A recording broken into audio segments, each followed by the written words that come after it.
আমি মেয়েটির চোখের দিকে তাকিয়ে চমকে যাই। বিপাশা, এ দুটি চোখ তুমি কোথায় পেলে? মেয়েটি দিশেহারা, বুঝিবা আমি কিছু একটা কেড়ে নিতে হাত বাড়িয়েছি। না না বিপাশা, তোমার চোখের মতো মায়াবী দৃষ্টি, তোমার ভ্রুর মতো অব্যর্থ ধনুক, তোমার পলকের মধ্যে যুগান্তের পট পরিবর্তন একমাত্র ভাগ্যবান ছাড়া কারো সামনে আসে না। যেন একটা চীনা হংসী চিবুক বাড়িয়ে দিয়েছে আমার টেবিলে। আমি নির্লজ্জের মতো বিপাশাকে দেখি। মুখে যদিও বলি, বিপাশা, তোমার নাম বিপাশা কেন?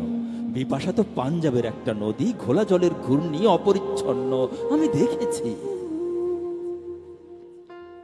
আমি মনে মনে মেয়েটির নাম দেই যমুনা। যদিও মেয়েটির রং কালো, ভাবি আমার সামনে কৃষ্ণ মাধবের প্রেমিকা রাধা। ও বাঙালিনী রাধা, ও যমুনা, ওই চোখ দুটি কোথায় পেলে? লোহার বাসরে বেহুলার ঢুলো ঢুলো আঁকি তারা এখন তোমার সৌভাগ্যের ললাটে।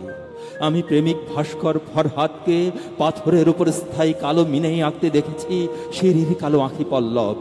মরুভূমির এক দ্রুতগামী স্ত্রীর পিঠে ধাবমান লায়লার চোখের কথাও আমি জানি। বিপাশা, এই চোখ তুমি কার কাছ থেকে চুরি করলে তস্করি?